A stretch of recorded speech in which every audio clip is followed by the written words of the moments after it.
think. Mm-hmm. I think Brent might get the benefit, but Yeah. if yeah, You just did saw you it. you You didn't just hit seen it. record? Oh Rookie no, okay, mistake. Rookie that's all right. mistake right there. That's all right. Yeah. We can start over. Well, that was a trial run, man. That was a trial run. You nailed it. So, thanks.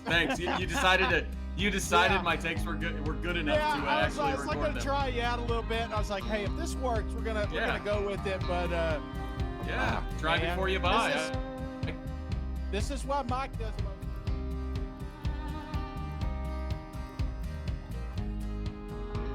What's going on? Got my boy Travis in the studio talking a little Oklahoma football, and you probably remember him. He's the man that predicted the Sooners to go 12-0 just a couple of months ago. No, I'm messing with you. Mike kind of did you wrong there. For those that didn't catch it, we had a best case scenario where we said, hey, the schedule, if the stars align, what do you think would happen? And obviously Travis, he took it hook, line, and sinker, and Mike totally clipped it and left the part out about the best case scenario. So I appreciate you being a good sport, but I tell you what, man, there's some good news. It sounds like coming out of Oklahoma. Yeah, when you said, or when I saw that post, I think I immediately texted you and was like, dude, what is Mike doing? I was like, he hung me out to dry. I've been talking to other people there. I told somebody I was coming on with you today, and they're like, oh, are you going to predict another 12-0 season for us? And it's like, I never did that. What I actually predicted is that Oklahoma's going to be so good with the addition of Nagy and Brent Venables' continued growth is that they're going to make the SEC forget that Nick Saban ever existed. They're going to win the next 10 to 15 national championships, and there's not really anything anybody else can do about it. No, but yeah, good news, right? You said when the stars align, if the stars align in Norman. Well, I think the stars are aligning in Norman at the beginning of the portal cycle, at least. Obviously, you've got a guy like Jaydn Ott, Cal running back who was, an All-American in 2023, dealt with some injuries last year, obviously. His film is incredible. And then you get Jake Michela as well. To really shore up the interior of that offensive line. What I liked about it, Cousin Shane, was it got announced before the portal even opened, right? It was like, hey, portal, boom, here we go. Official account, Oklahoma football official account, not a Hayes Fawcett tweet, not a Pete Nakos tweet. Not a nothing. Jaydn Ott didn't even go on any visits. Does he go by Pete still, or I thought he went by a different name? Yeah, he might. Yeah, he might. But if you ask some around your parts, he might go by a different name. But yeah, just the Jim Nagy kind of bringing that, kind of professional type, like it's all business. Like he knows every agent. He knows these guys. He was tweeting about Jaydn Ott like 2 years ago. Like because he was scouting him for the NFL draft for like he just knows these people, and I thought it was fantastic, fantastic get, and the timing of it. Because know the same as I do that fans lose their mind once portals open because they only see the guys leaving because they're about to start bringing guys in, but guys have to leave first. So this saves us from that. I talk to people around Norman, and I'm like, hey, what do you think of the portal? What if we lose this guy? They're like, psh, no matter. Nagy's got it all under control. We've already got Jaydn Ott and Jake Michela to add to Mateer and Satania and Giovanni Gibson and, all these guys that we brought in. So really exciting times in Norman. I'll be interested if the betting number changes over the next month or two because – we got a lot of really good national, publicity with the Jaydn Ott commitment, and obviously the Jake Michela one with it. Really, really excited. Should be a fun year, but just have to navigate this monster of a schedule. Oh, buddy. Yeah, I've got it for those that are just listening. I mean, you got teams like Michigan, Auburn, Texas, South Carolina, Ole Miss, Tennessee, Bama, Mizzou, LSU. There's a legit opportunity here, man, that you play 9 top 25 schools this upcoming season. Yeah, but if you're doing the counting, we play 9 Power 4 teams, right? Yep. 7 of them possibly have a new quarterback. Yeah. Good point. Yeah. Oh, Um, sorry. Let me pull that yeah, one up. yeah. Let's put away that one. Oof. Um, Yeah. Yeah. but I mean, Well, let me ask you you look at on this Michigan. note because Michigan's freshman yeah. Jackson Arnold isn't running away with the job in Auburn. Arch at Texas. Obviously, Ole Miss got a new quarterback. They even brought a portal guy in. Nico is long gone from Tennessee.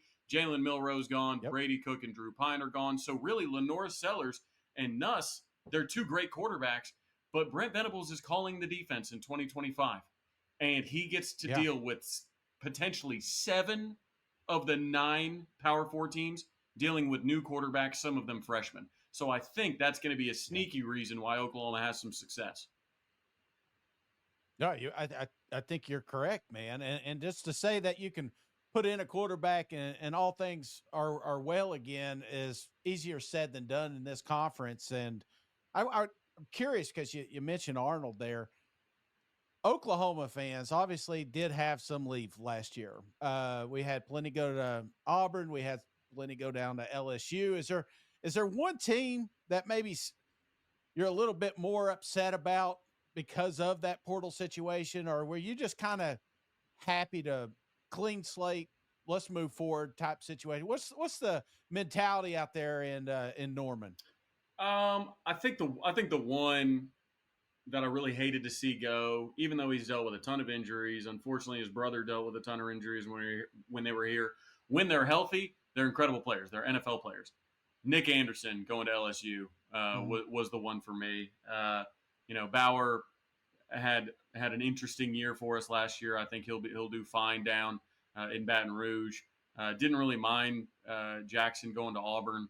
I know he had multiple suitors for sure. I do think it's interesting Right. that he came out with that quote about kind of, well, we were 3-0 and then I had bad half and then I got benched. Like, we heard the same thing when Spencer Rattler Yeah. said his record and failed to mention that Caleb came in and saved him from a Texas embarrassment. And it's I'm fearing that Jackson is still having some issues with accountability. Like, if he Yeah. can look at last year, which Oklahoma didn't put him in the greatest situation, I'll be the first to admit that. Seth Luttrell didn't. The offense really wasn't catered very well to him, and Seth's play calling of it was not.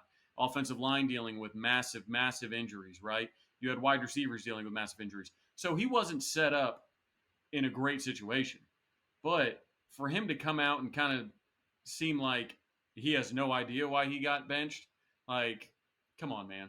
Like, we were 3-0, but the first 3 games were like, what is this? I thought this was our fancy Yeah. 5-star that we had coming in, National Gatorade Player of the Year, this, that, and the other, and hopefully he just mature. I mean, my freshman year in college, I wasn't the most mature of my life, but you hope he continues to get there. But that quote, I was like, oh man, not the accountability that I was expecting from him.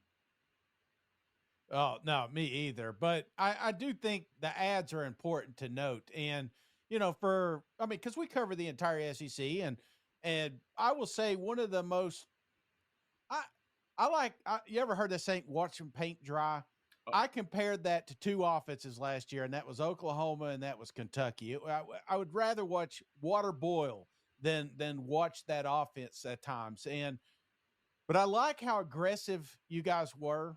I like how aggressive you still are in the portal. You talked about Ott. You talked about your center. You talked about, I mean, shit, we talked about Mateer since we found out he was coming down there. But we don't talk about what this offense will look like. You've been there. You're behind the scenes. So for all the other SEC fans out there, when they see Oklahoma, how much different is it going to be than last year? And what kind of style do you think they're going to be putting on the football field? I mean, it's going to be night and day from last year. You Yeah. know, he runs. Everybody pretty much runs the same offense now, theoretically, unless you're running the triple option. But like a lot of the same air raid concepts and some veer and shoot concepts get places, some power spreads, like all the concepts. People have variations of them. But I mean, aggressive would be the word that I'd use, because Right. Ben Arbuckle has said many times, look, I want to match aggression with aggression.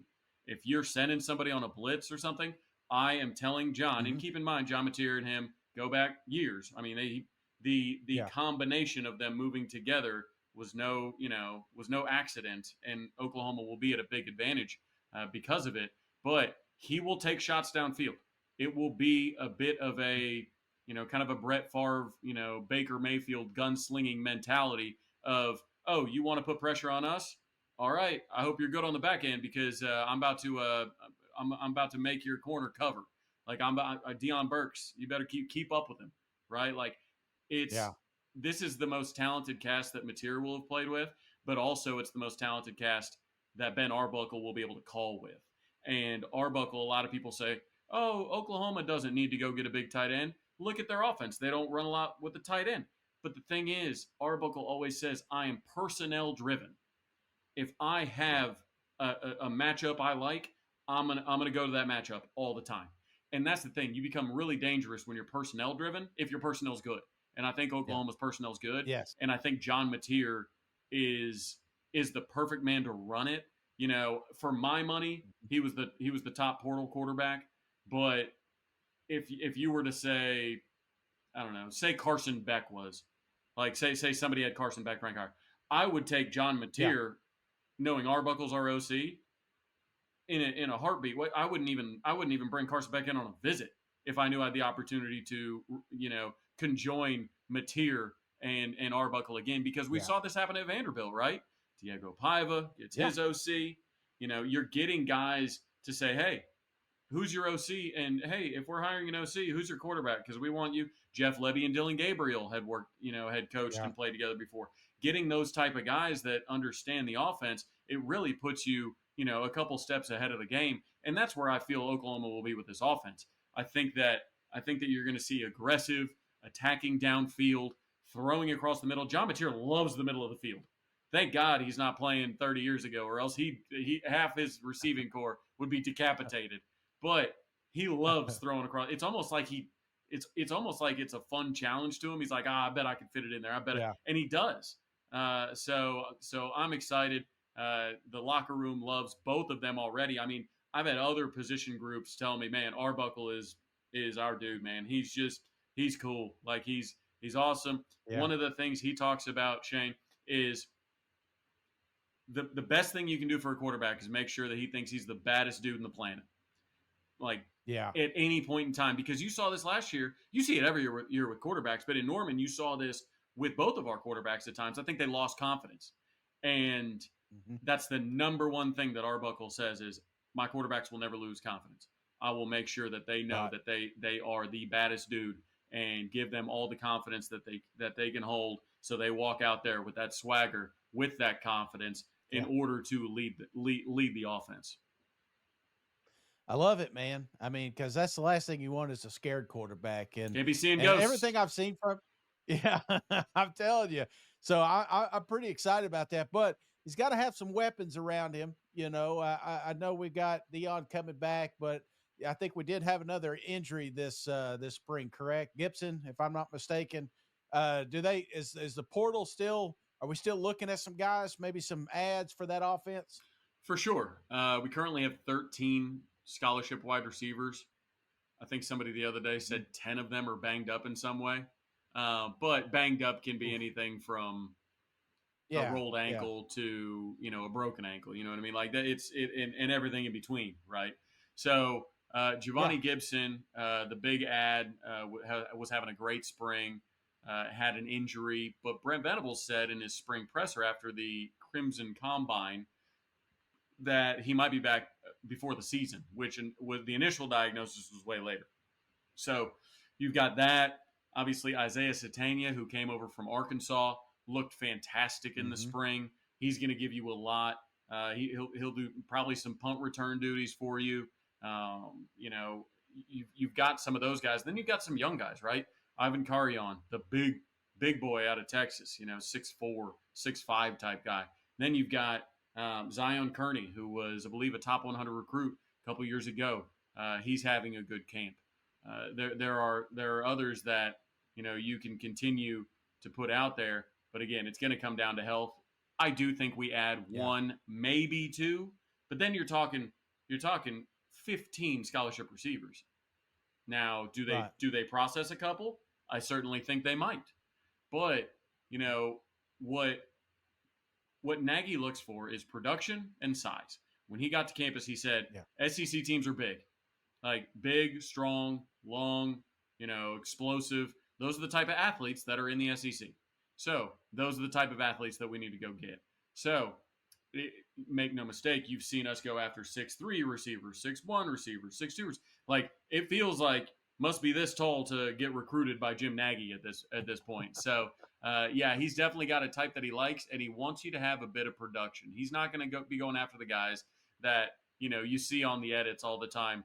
Former top 50 recruit in class of 2021. I'm like, oh, what has he done? If you're telling me what his recruiting ranking was years ago, then he hadn't done anything.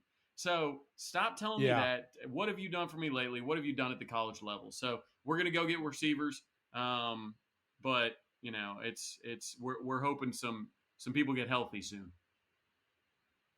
Well, we've talked about all the good stuff here. Let's bring up a little bad. Is there a concern in this game? Like, is there something that you've seen maybe this spring, or what would be the Achilles heel of Oklahoma 2025 season?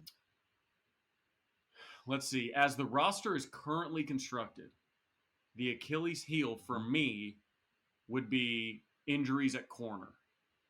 Because Eli Bowen was a freshman All-American last year, right? Peyton Bowen's little brother. Right. He was an All-American, freshman All-American at corner. Expect him to be very good. Gentry Williams, who has, first round ceiling at corner, but he's dealt with shoulder issues the last 2 years. If you remember, he was the one that picked off Quinn Ewers 2 years ago when Oklahoma beat Texas in 2023 and like the first series of the game. Right. He's elite. So you get those two guys. One has never had injury issues, really. The other one has. And behind them, you don't have much. You have Jacoby Johnson from Mustang, Oklahoma, who's an absolutely elite athlete, basketball star, football star. He could play wide receiver. He can play anything. Big, long athlete. He's playing corner. He played last year. He started against Mizzou, I believe. And then on the other side, right now you're kind of looking at, either redshirt freshman or freshman.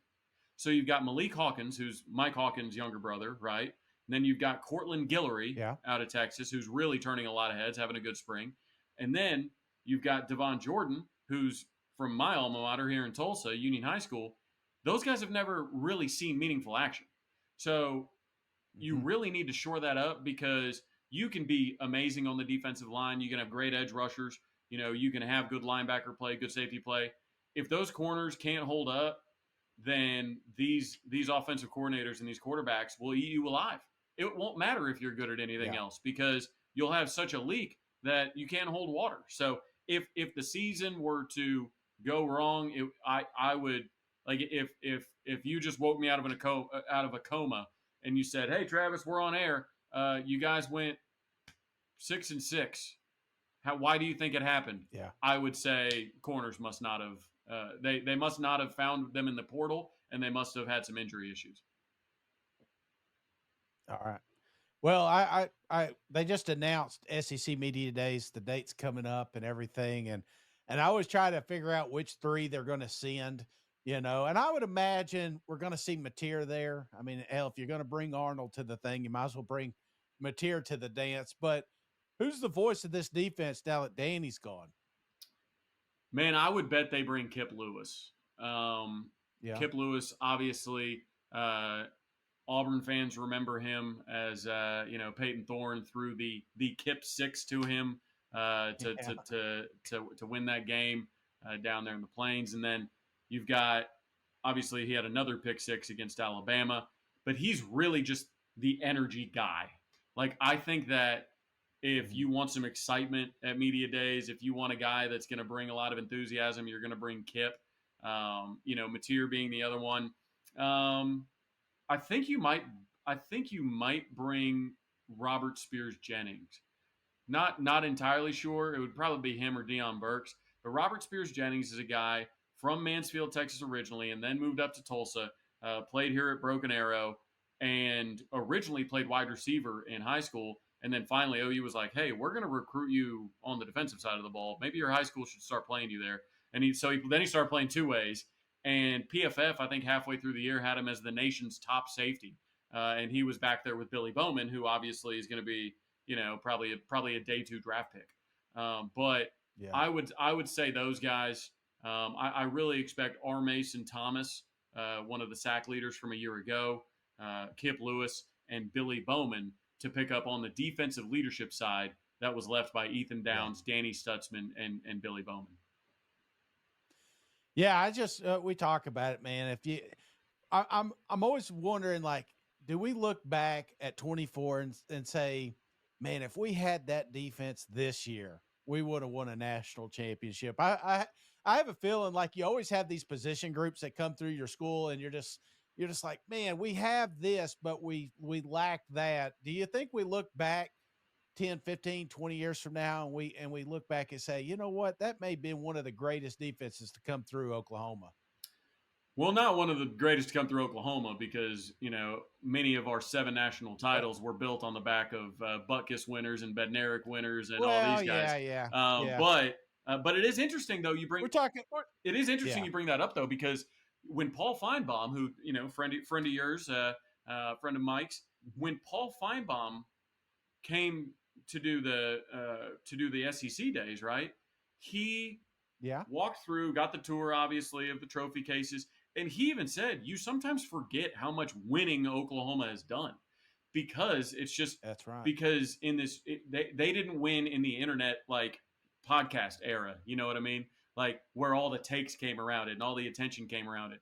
I would say that most people think of OU as an offensive team, right? They think of the high scoring, the Sam Bradfords, the Jason Whites, the DeMarco Murrays, right? The Bakers, the Kylers, the Jalen's, all these high scoring, high flying offenses under Lincoln Riley. And then, Bob Stoops had some great offenses, record setting offenses under him.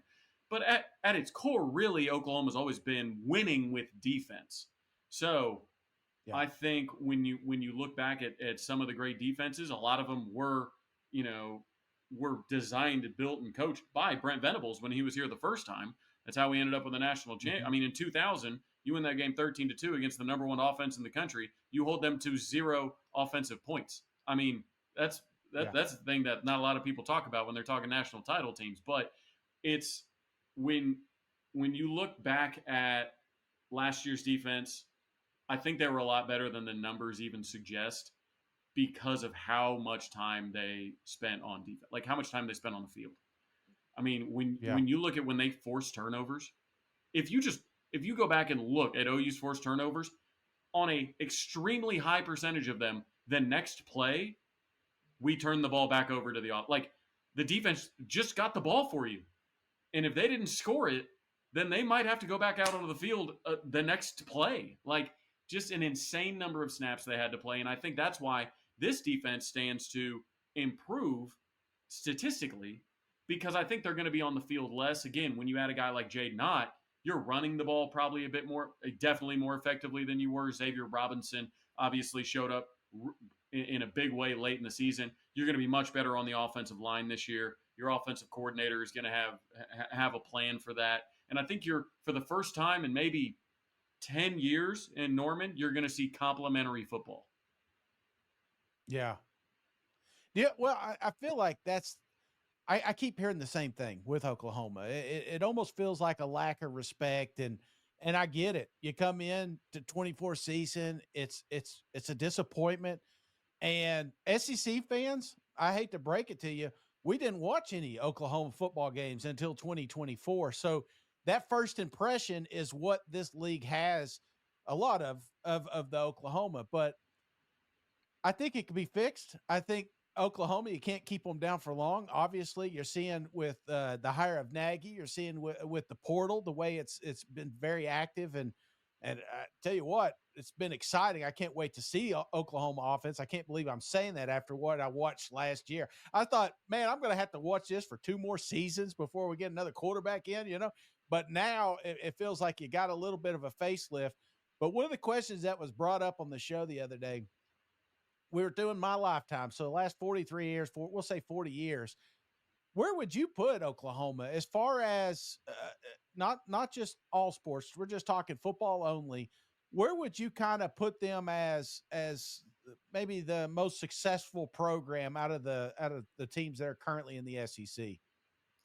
Well, last 40 like where last 40 years and you've got 2 national championships. You've got a handful of Heismans. I think a literal handful of Heismans. You've got number 1 picks. You've got a bunch of conference championships, which is odd because we weren't in the SEC. So like when you're judging conference championships, but talking about against the SEC, it is a bit different. Although 2000's Big 12 was really good, and late 90s, like when Nebraska was kind of coming down off theirs, they won 3 titles in the 90s, and so then you had Kansas State and Colorado was really good. Texas was good. Texas, there was a time where Oklahoma and Texas, one of them was playing in the national championship. It felt like every year, right? So like there, 03, 04, 05, all those, like I think 08 and 09. So I'm going to count all those conference championships we've got.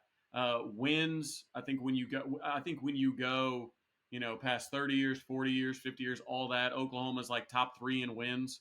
I think it's like Bama, Ohio State, Oklahoma, and then I think like Boise's in there. So they're top 5 in those. So when you rank, I think if you did the last 40 years and you just did the counting stats, I think Oklahoma would be top 4 in the SEC in that time, because you got Bama be number 1, obviously. And then you've got LSU that's won under different coaches, obviously, in those last 40 years, 3 of them. And then Georgia, Georgia's got the back-to-back. They've got that. They've been good. But really, I mean, the Florida was the only other one that for came sure. up. Yep. That's a good point. But so would you put them kind of in that mix, or would you put them outside of that bubble? I think Bama's in its own bubble. Yeah. But I would put them in the next tier because I got you. Because Florida was playing Oklahoma in one of their titles that came down, came down to it in a heck of a game. If DeMarco Murray plays, that game probably goes a little bit differently. But there's again, 40 years takes us to 85. Who won the national championship in 85? Oklahoma. So that's a convenient cutoff for my argument's sake. If you were to go 50, cool, we'll add another national championship in there. So I think that in the totality and the counting stats, Oklahoma win percentage, right? Conference champions, weeks at number 1. I mean, weeks at number 1 in that time, they might be 2 or 3 on that list in the SEC behind Alabama. I think it's Alabama is in the top tier of the last 40 years, and then you're going to look at Florida, LSU, Georgia, and Oklahoma kind of all grouped together right there, and then you've kind of got everybody else. And the only reason I'm asking, I'm not trying to be an asshole or anything. I always try to figure out expectations and standards. And I could sense the disappointment with Oklahoma fans with what they saw last year, and so I tried to always figure out what's the standard. I don't know. Like if we go another 20 years, do you expect Oklahoma? Let's use your analogy, tiers. There's 16 teams. The first tier, let's say, is a team of 4 there. Do you expect Oklahoma 20 years from now to be firmly in that top tier, or do you think they're a second tier team? Does that make sense? Because Ole Miss may come out here and say, "Hey, I expect to be in an SEC championship." Well, you've not been to one, so yes, I know you say that, but clearly your standards are going to be a little bit lower than some of these other guys. Yeah, I expect to be in those top 4 in 20 years. I think part of it is because the expectations around here. When you drive by our stadium, it says 50 conference championships on it, which is the most of any team in college football history. It says the 7 national championships. It says the bowl wins. You've got the Heisman Park. You can't be around campus without the expectations being shoveled upon you. And I think the money's going to be there, obviously, because the TV deals are going to continue to grow. Everybody in the SEC and the Big Ten are going to keep making a ton of money, and it's just going to be a war of attrition. earnings keep on going up. Everybody else's earnings go down. It is what it is. We'll see what college football even looks like in 20 years. But I think you have those standards, and I think generationally, I think there are people that will make sure and uphold those standards by investing in the program and recruiting with that history. And you have a lot of guys that have ties to the program that are in the NFL now that would probably be highly sought after coaches or donors one day or things like that. So when you build such a large base, people talk to me all the time because of Shane about, man, we need to hire somebody from the outside. How come we keep hiring all these Oklahoma ties? It's like, okay, 2 reasons. 1, they're familiar with the standards. And 2, you just have a lot of them everywhere. Like, you want LSU's offensive line coach? Cool. He was at OU. You want Michigan? You want Sharon Moore? Cool. He was at OU. You want Josh Heupel? Cool. He was at OU. You want all these, like you can't play that game without running into some people that have been tied to OU because they were so successful for the last 30 years, 40 years, 50 years, 60 years. Like, eventually, like, you're gonna run into, your degrees of separation are very small. So I think 20 years from now, especially because Oklahoma has been very wise financially, they're one of, I think, only 5 schools in the country whose athletic department is self-sustaining. They don't ask the everyday student to help, fund the athletic department. They're very proud of that. I think that they're going to continue with the pro model. Jim Nagy, I think they're being foundational in that. I think they're going to lead the way on that. So yeah, and they're right next to the Dallas Metroplex. Like, you're gonna have enough talent to last you until you can't to fill your roster. I'll say so. Those would be why I'm confident. And 20 years from now, will Texas even be in the top 10? You're baiting me on that one. I'll tell you what. They'll be in the top 10. They'll be trying. They'll be in there. But no, I've been impressed with what Texas has been able to do. I hate them, but I've been. You can hate somebody and still respect them. I don't. I hate and I don't respect Texas at all. But I'm saying it is possible. Sark has done well. He's really good for 99 yards of the field.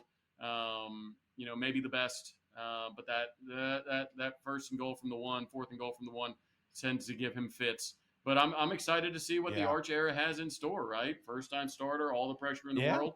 He's got a ton of talent. But Texas lost a ton of talent.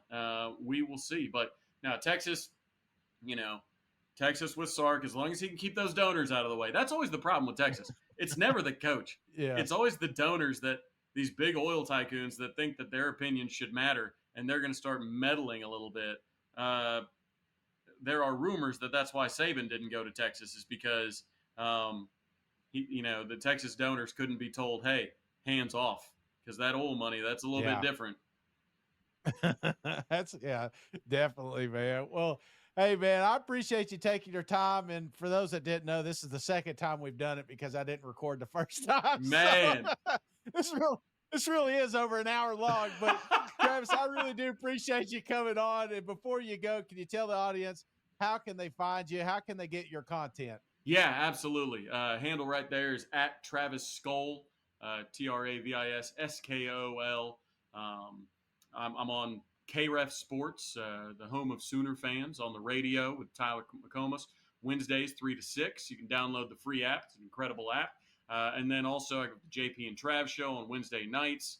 And then if you are a football coach, AD, basketball coach, anything like that, you may be seeing me soon. I have a company called Team Sports Consulting Group, and we do relational psychology consulting. I actually believe have a meeting with one of your favorite coaches here coming up. I won't divulge it, maybe off air. But anyways, we're into the SEC. We go all the way down from high school all the way up to the SEC, to the NFL Combine, all kinds of stuff like that. So if you're a coach, get at me.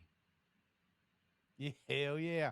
What's Skulls? Is that from tobacco? Is that no? Is that how you got that name? No, so Skull. That would have an A in it. Skol, Skol. Oh, that's how we spell it in Tennessee, right? Yeah. So I was born in Minneapolis, actually, a suburb of Minneapolis. So Skol Vikings, a big Minnesota Vikings guy. So all the LSU fans watching, I know Justin Jefferson is still scoring on the Oklahoma Sooners from that fateful night down there. But I am glad because with all those touchdowns he scored against Oklahoma, it meant that he got to be drafted to the Minnesota Vikings. So well worth it, in my opinion. I'll take him all day, every day. We've got the best receiver in football. So I had to ask. Sorry, man. No, I always thought it absolutely. was tobacco, you know? No. My dad, he No. did it. He used to freeze it in the freezer. So there'd be like cans of wintergreen skull in there. And I never thought I was never a skull guy. I tried Copenhagen once, you know, I did. I'm not, again, kids, if you're listening, not telling you to try this stuff, but I did it. Peachy, Big Red, you name it. It went. I remember one time, man, I went to the fair and, this is how country we are. So fair comes around. It's a big event for East Tennessee. Yeah. It came to town and you come up and there's tobacco people there and they're like, "Hey, are you 18?" And I was like, "No." And he's like, "Yeah, you are. Just sign here." So I signed and they gave us free cans of Extreme. I don't know if you've ever heard of Extreme. I've not. But damn, it tore me up, brother. I sat in that Ferris wheel probably about 10 times. I just stayed there because it was the coolest spot in town. But I was just trying not to launch my dinner from that evening. But man, sorry. No, speaking of dipping, we'll have to talk about Nico some other time because I got Oh, buddy. Speaking of dipping, I tried not to bring him up, and here you are. Well, I thought you did psychology. Now you're getting it. Exactly. Hey, he the scuttlebutt I heard was that he was ducking Brent Venables. So he didn't want to be on Oklahoma's schedule in 2025. That's the scuttlebutt I heard. He heard yes. His camp heard that Brent Venables was going to be calling the defense, and they said, "No, we got to go, bro. We got to go. Get us out to the West Coast where we can be safe." Oh, no. What he said was what I heard. Now, this is rumor, okay? I just heard this from another guy. He says, the money talk happened after Norman. He said, because if you're going to keep taking me to shit stadiums like that, I need to be paid more. I think part of him's still buried in the field. R. Mason Thomas. That's why they wanted to run ball late, not to run out the clock. But Nico was about to die on that field. So buddy, that was a physical game. I expect, honestly, all jokes aside, whenever that's one of the ones I'm looking forward to the most, just because, I don't feel like Oklahoma has like besides Texas, has a rival. I feel like Mizzou's kind of becoming one. There's some of these games that, but I'm trying to find the one. And Mike says we talked about rivalry games that maybe people don't talk about. He really thinks Tennessee and Oklahoma could be one of those rivalry games. And I'm telling you, if you come over to Knoxville and you make this, because the last time you came to Knoxville was not good, man. I want to talk. It may have been the loudest Neyland has ever been, but it ended very quietly because I felt like Tennessee had an opportunity to do something special and they didn't. So a lot of these young kids have no idea, but us old farts, we remember well the last time Oklahoma came to Baker town. Mayfield's coming out party and Sterling Shepard flying down the sideline. Yeah, I do think. It's interesting because, we've got Texas and, all the pod talk, right? People are like, hey, who do you want in your pod? Yeah. Who's, rival? I think geographically we need to replace Oklahoma State. I think Arkansas makes the most sense with that because, my sister went to Arkansas. Some of my best friends went to Arkansas. It's actually like Fayetteville is basically like equidistant here to Norman from my house. Like, so I think that makes sense. Yeah. But I find it interesting that LSU and Oklahoma played on rivalry week. Because they have a rivalry week and we played. So they could have put anybody with us. But LSU doesn't who's LSU's main rival? Like main rival that is obvious because OU's obvious one is Texas.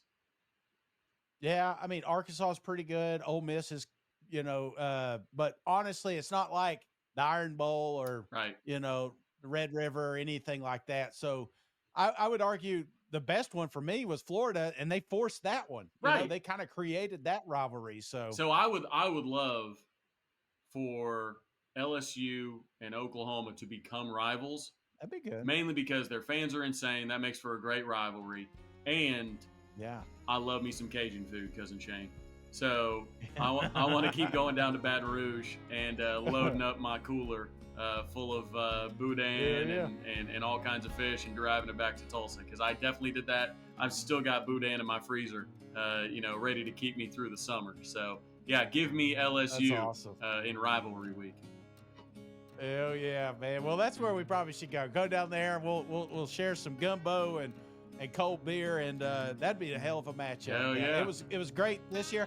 There was a brief moment I thought Oklahoma was going to win that one, but obviously LSU took it off. But that could be a very special game. Yeah. But hey, man, sorry to be dragging out show number 2, but again, I appreciate you coming on, and I look forward to seeing you again. Absolutely, man. Talk soon. Thanks again. See you guys.